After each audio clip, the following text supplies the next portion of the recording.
Alors pourquoi ce livre? Bonne question. Euh, Parce que le sujet se diffusait dans les médias, qu'il y avait des réactions bizarres, du déni, une peur panique et des fois une espèce de schadenfreude, cette joie malsaine à l'idée de l'effondrement et on pensait qu'il fallait faire le point et essayer de trouver un équilibre entre réflexion et action, montrer la diversité des réactions.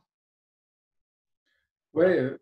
ce que constatait Loïc sur les réseaux sociaux, puisque c'est un des brillants fondateurs de la LCH, la collapso heureuse, moi je l'ai constaté en tant que praticien au chevet de mes patients, où je commençais à voir arriver des patients totalement effrayés par ce que je ne connaissais pas à l'époque, puisque je ne suis pas un collapso à l'origine, et toujours pas d'ailleurs, c'est-à-dire la narration collapsologique. Donc certains avaient lu de la littérature collapsologique sur le sujet des effondrements et étaient soit totalement effrayés, soit en ce qu'on appelle, dans un terme un peu fourre-tout, en éco-anxiété. Et j'étais un peu démuni sur comment faire pour traiter la cause de leur anxiété ou de leurs angoisses, hein, puisque un psychologue, il traite bien sûr les conséquences, mais aussi la cause pour éviter que les conséquences reviennent. Et donc, j'étais démuni, il a fait que je me renseigne sur la collapsologie, et c'est ce qui m'a d'ailleurs rapproché de Loïc et qui nous a finalement poussé à écrire ce livre, N'ayez pas peur du collapse.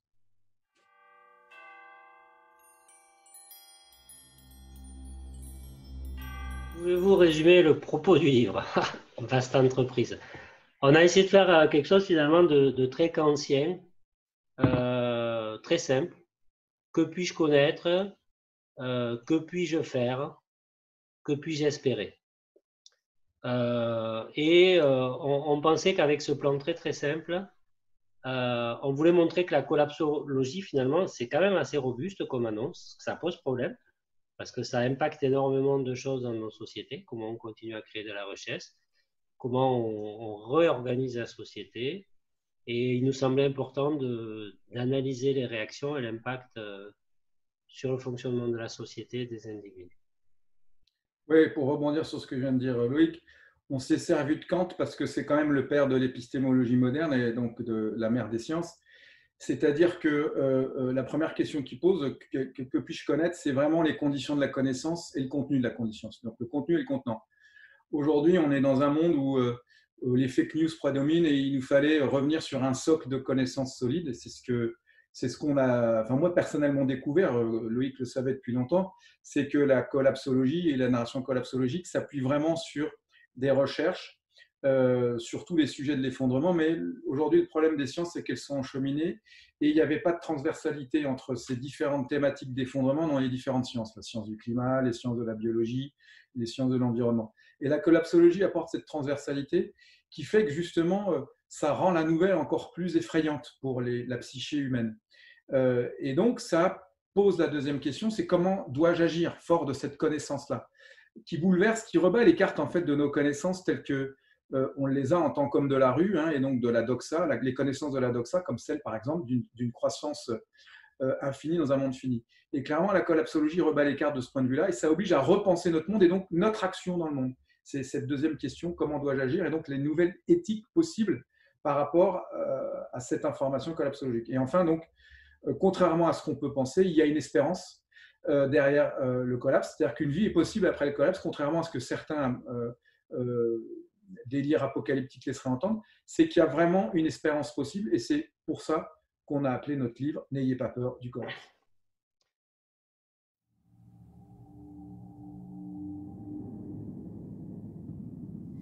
Justement, pourquoi ce titre?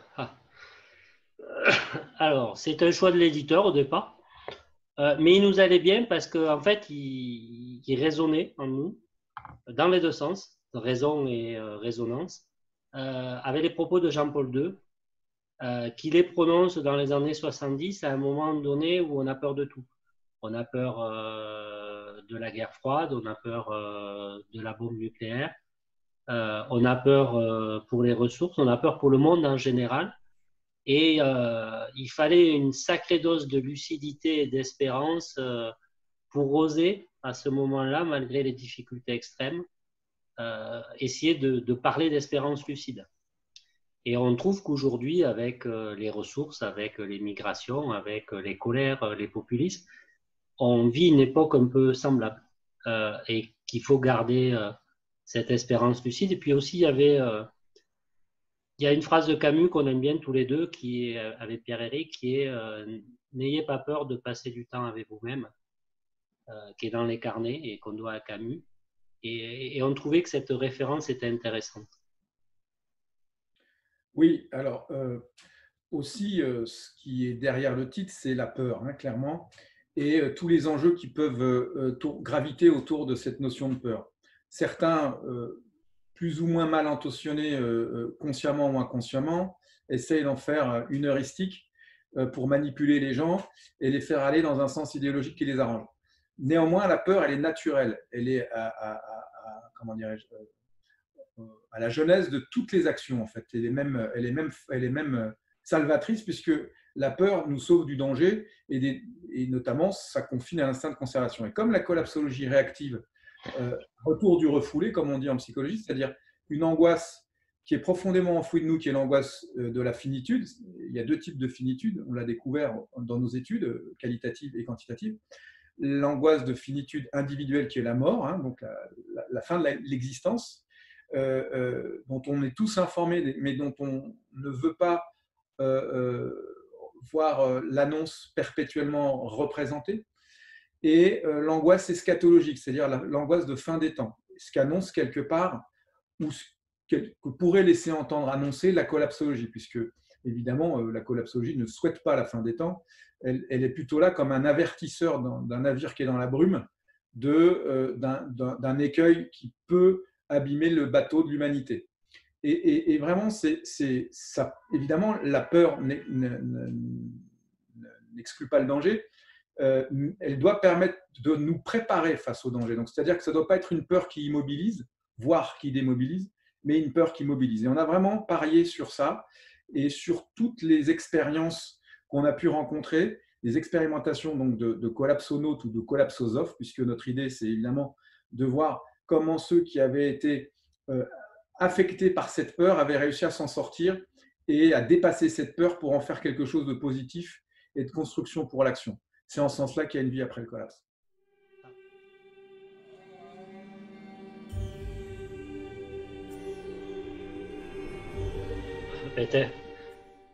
L'intervieweur fait bien son boulot. Pourquoi autant de témoignages? Parce que Pierre-Éric vient d'en parler, c'est d'abord une histoire de vécu pour nous. On réagit avec son histoire, avec ses connaissances, ses blessures éventuelles, ses espérances.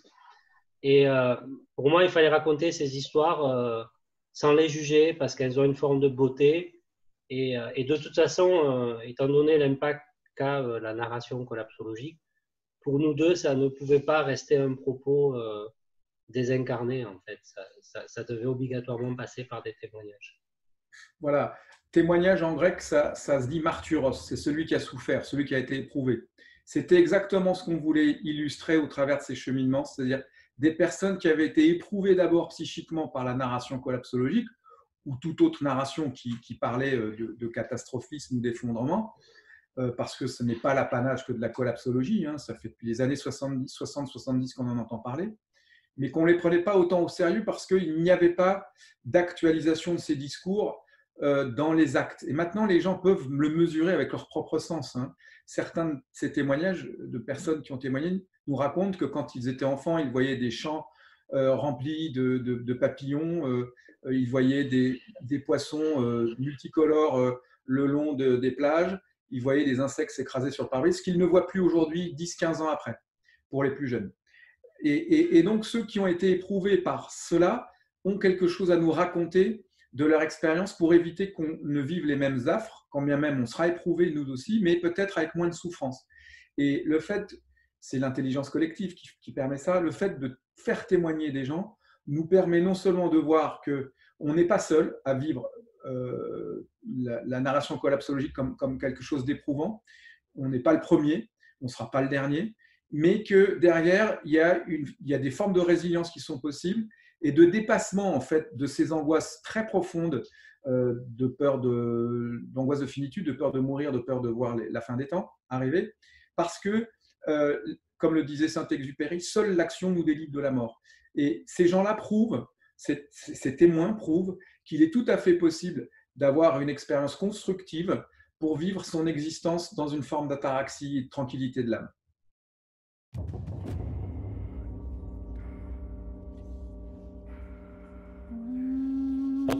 Ouais. Pourquoi des croisées de chemin en fin de chapitre? Ben, je pense qu'il y avait un double objectif. Pierre-Éric sera probablement d'accord. Déjà, on voulait donner un bref résumé du propos parce qu'il y a beaucoup d'informations, donc il faut pouvoir les digérer. Donc, il fallait montrer. Et puis, il y avait aussi une phase qui nous paraissait importante, c'est qu'il y avait une phase de discernement. Lorsqu'une information ou un élément se présente à nous, il est important de faire des choix, de discerner les conséquences pour nous et pour les autres. C'est-à-dire qu'à chaque fois, mon action et ma réaction m'impliquent moi, mais impliquent aussi mes proches et la société. Et la croisée des chemins, c'était une façon de faire un retour sur ça. Oui, clairement, la croisée d'un chemin, c'est la possibilité. On a un carrefour et on a plusieurs choix. Aujourd'hui, on est clairement, le bateau humanité a plusieurs choix possibles. On est dans cette situation-là d'un carrefour où il va falloir choisir.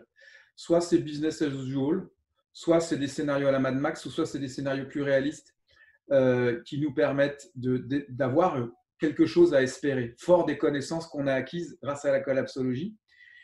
Et c'est aussi une éthique de l'action qui est proposée avec cette formule de la croisée des chemins, c'est-à-dire de se dire, si j'agis comme ça, par exemple, en ne réduisant pas mes rejets de gaz à effet de serre, clairement, je contribue à précipiter l'humanité vers quelque chose de pas très agréable.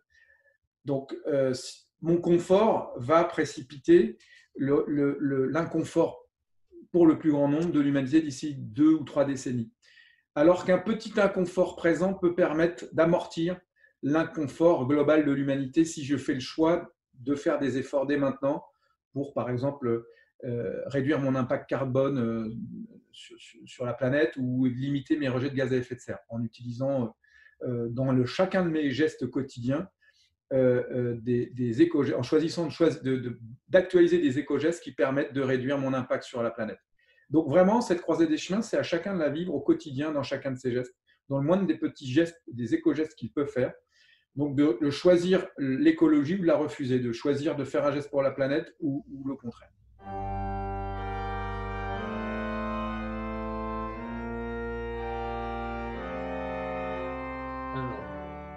Est-ce qu'il y a des éléments qui nous tiennent à cœur dans ce livre? Tout le livre déjà, sinon on ne l'aurait pas écrit. Alors, moi personnellement, après je laisserai Pierre-Éric parler de métanoïa, de solastalgie, tout ça. Moi la notion importante, c'était la notion de part maudite, de bataille, qu'on a essayé de réhabiliter. Il n'y a pas d'activité humaine sans impact, ça n'existe pas. On ne pourra pas tout faire avec de low-tech et on pense qu'il faut promouvoir les right tech et l'éthique de la discussion scientifique, c'est-à-dire revenir à une réflexion sur ce que peut et ce que ne peut pas la science et avoir une réflexion sur ce qui va nécessiter de l'énergie parce que c'est du soin, parce que c'est utile, parce que c'est indispensable et ce qui peut être fait avec des low-tech ou avec d'autres systèmes marchands. Et la deuxième chose qui me tenait à cœur moi aussi, c'était la notion d'écotarsie, c'est-à-dire ne pas rester dans l'autarcie et essayer de comprendre comment les hommes qui ont toujours mis en place des activités marchandes pouvaient essayer de se coordonner. Après, bon, tout ce qui est coping, solastalgie, métanoïa, je te laisse, Pierre-Éric, développer. Peut-être oui. Éthique de conviction et de responsabilité aussi. Ouais, on a beaucoup dialogué là-dessus avec Pierre-Éric. Ça nous paraissait important. Oui, au même titre que le low-tech, c'est de faire du neuf avec de l'ancien. Dans notre ouvrage, on a voulu faire du neuf avec de l'ancien, avec des vieux concepts comme la métanoïa, qui sont en fait, ça date de 2500 ans. Hein, la métanoïa, c'est la conversion du regard. Alors, ça a été récupéré par les religions révélées après, mais ça préexistait aux religions. C'était vraiment un concept qu'utilisaient déjà les Grecs anciens, et d'ailleurs les bouddhistes aussi, dans une certaine mesure. C'est l'élargissement du champ de conscience qui vient fissurer notre vision du monde, qui est fortement déterminée par la doxa. Aujourd'hui, notre vision du monde, elle est surdéterminée par le capitalisme et le consumérisme, qui nous pousse à adopter des comportements avec des croyances incroyables, comme celle de la croissance infinie dans un monde fini. Comment est-ce qu'on peut accepter cette chose qui est indémontrable, infalsifiable scientifiquement? Pourtant, ça conditionne complètement nos vies. Et la collapsologie vient fissurer cette fable du consumérisme en nous disant, mais si on continue comme ça, on va aller dans le mur. Et que faisons-nous pour éviter d'aller dans le mur? Et donc, il est nécessaire d'élargir notre champ de conscience et d'intégrer le discours collapsologique, la narration collapsologique, pour remettre en cause certaines croyances qui ne sont plus efficaces avec nos environnements. Les croyances, clairement, ont cet effet bénéfique de nous permettre d'agir. C'est du prêt-à-penser, en fait, qui nous permet d'agir rapidement. Mais les croyances, si elles ne sont plus adaptées à l'environnement, elles nous emmènent dans le mur, elles ne sont plus adaptées.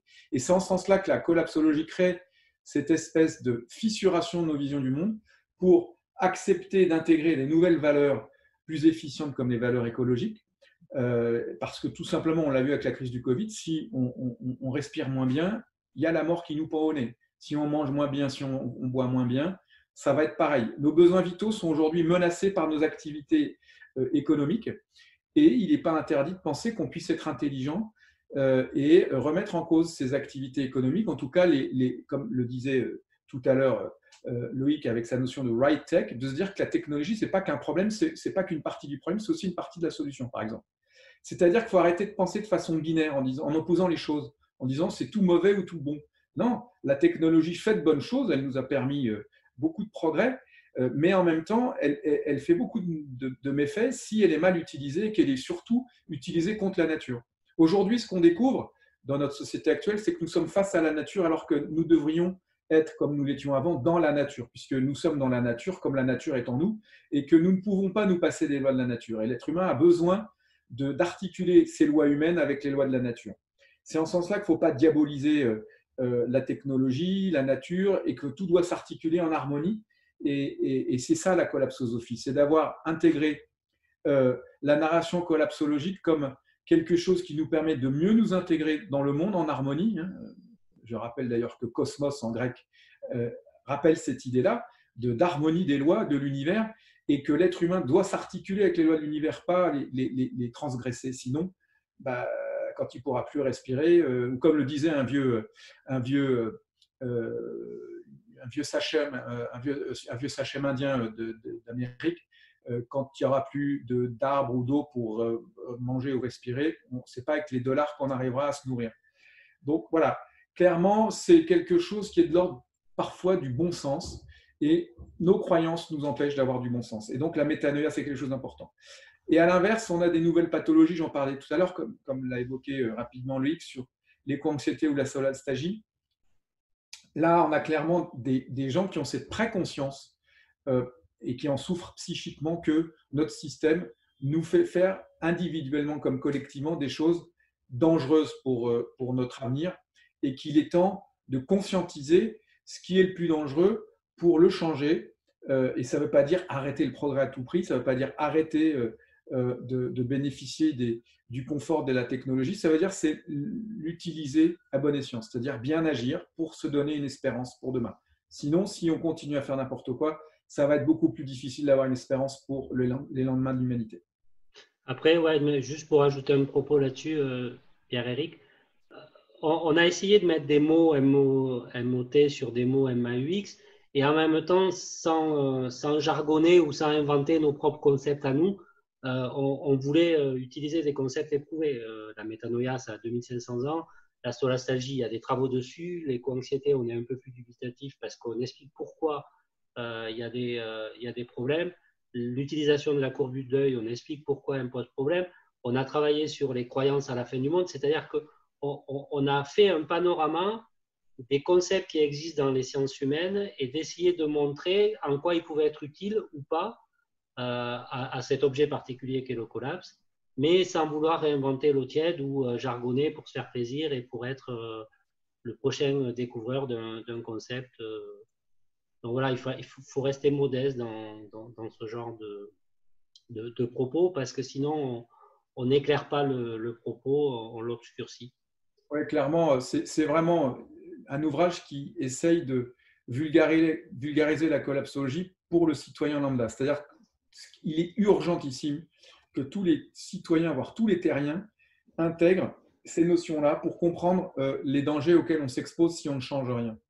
Et ce n'est pas une question d'idéologie, c'est une question de pragmatisme. C'est-à-dire que sans respirer, sans boire ou sans manger, on n'ira pas très loin. Donc si ça s'est altéré, ça va nous rendre malades et au bout d'un moment, ça va réellement nous faire mourir. Donc on a vraiment intérêt à écouter la narration collapsologique parce qu'elle a des choses à nous raconter de notre façon d'être et de faire les choses dans notre monde et que certaines façons de faire sont délétères et qu'elles vont se retourner contre nous.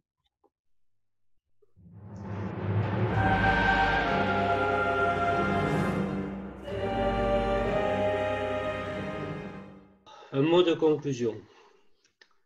Qu'est-ce qu'on pourrait dire? Sa période, ose savoir, comme le proposait Kant, puisqu'on a pris un plan qui est kantien, il nous semble important avec Pierre-Éric de regarder le monde tel qu'il est, tel qu'il se vit, et pas tel qu'on le voudrait. Nous, on peut avoir des espérances, c'est très bien, mais il faut des espérances raisonnables. Et peut-être une vision spinoziste aussi, la fameuse phrase, ne pas se moquer, ne pas déplorer, ne pas détester, mais comprendre.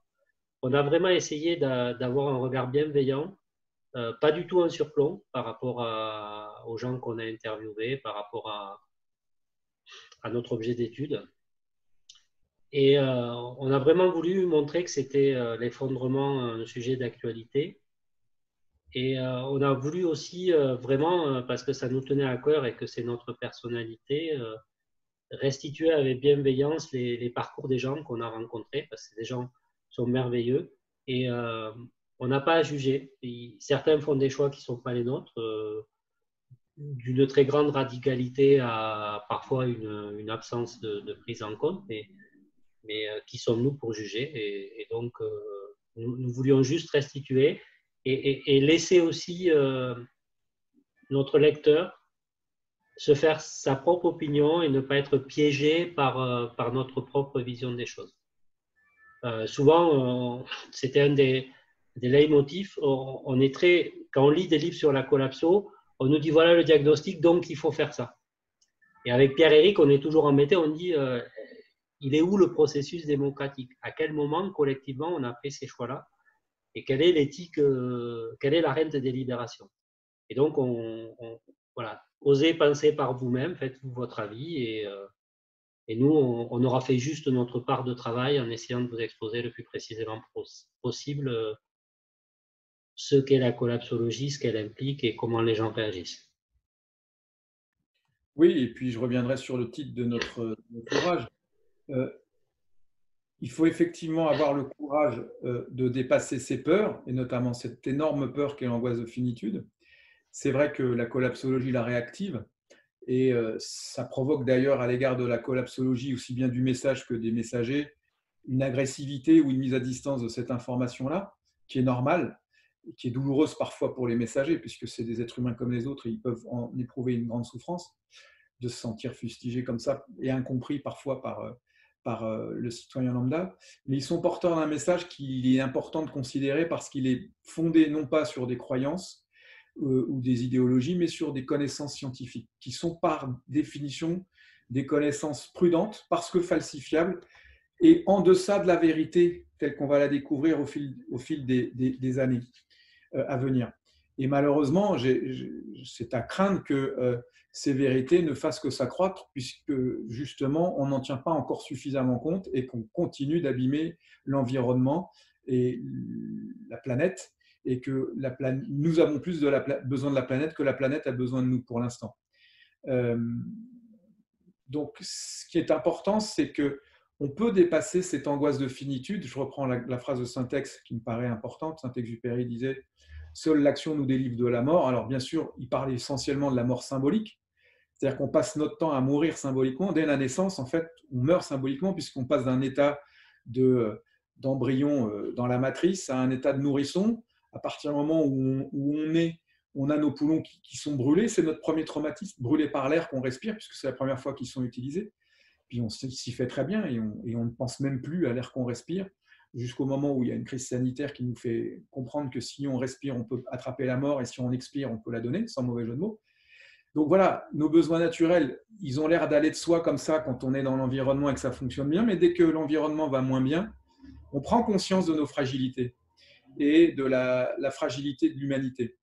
Et comme je le dis souvent à mes patients qui sont dans des postures de toute puissance, celui qui est fort, c'est celui qui connaît ses fragilités, et celui qui est fragile, c'est celui qui se croit fort. Et là, avec la crise du Covid, on est peut-être devenu un peu plus mature, et la crise du Covid va donner une résonance sans doute particulière, donne une résonance particulière à notre ouvrage et à la collapsologie, parce qu'elle permet de crédibiliser non seulement le message de la collapsologie, mais les messagers qui nous avertissent, comme je disais tout à l'heure, comme une alarme dans le brouillard, hein, d'un bateau qui se dirige vers une barre rocheuse. La collapsologie, c'est vraiment son rôle, c'est d'avertir les gens, et les gens, le tout venant, c'est-à-dire les citoyens, tous les terriens, que si on continue de nous comporter comme des consuméristes inconscients, on va aller dans le mur. Alors que si on se conduit comme des terriens responsables, conscients des enjeux et des dangers que notre consumérisme a produit, ben on va peut-être le changer pour le meilleur et non pas pour le pire. C'est en ce sens-là qu'une espérance est possible, et que le collapse tel qu'on l'imagine ne va pas venir d'un coup net. C'est d'ailleurs pas du tout ce que disent les collapsologues, c'est des successions d'effondrements. Et si on peut en éviter certains, comme ceux qu'on voit dans la biodiversité avec la disparition de certaines espèces, eh ben, on aura gagné quelque chose pour notre avenir et surtout celui de nos enfants et de nos petits-enfants. Ouais, mais juste pour ajouter un propos, ça c'est une incompréhension de la part de nos amis collapsos, mais moi qui suis plus dans le milieu, que je les connais mieux, on n'est pas des bisounours, c'est-à-dire qu'on a lu les études, on connaît les conclusions parfois très très dures, très très catastrophiques, et on pensait qu'il fallait au moins réagir, mais que tenir un propos uniquement anxiogène n'était pas utile. Et c'est en ce sens que le titre est important, parce qu'il, je pense qu'en fait, dans la vie, on ne peut qu'affronter lucidement les problèmes. Et c'est en cela qu'il ne faut pas avoir peur. C'est que la vie est ce qu'elle est. Et même si on ne réussit pas à tout solutionner, on aura fait ce qu'on pouvait.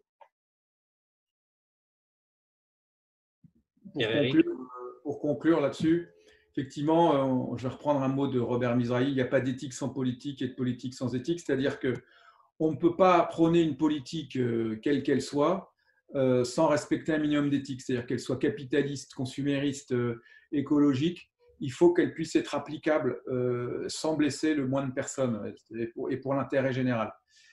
Et c'est vrai que parfois on a été surpris par certains témoignages excessifs de militants, notamment dans le véganisme, qui voudraient que tout le monde soit vegan. Mais c'est un vœu pieux, c'est bien de vouloir baisser drastiquement la consommation de la viande, mais ça, on ne peut pas en faire une politique. 100% des gens ne peuvent pas être véganes. Sinon, on rentre dans une forme de totalitarisme. Donc, c'est en ce sens-là qu'il n'y a pas d'éthique sans politique, mais pas de politique sans éthique. C'est-à-dire qu'on ne peut pas prôner non plus des politiques environnementales et pas les respecter, comme c'est ce qui se passe encore aujourd'hui au niveau de nos gouvernements. Écoutez, moi, j'ai rien à rajouter. Merci pour cet entretien. Merci.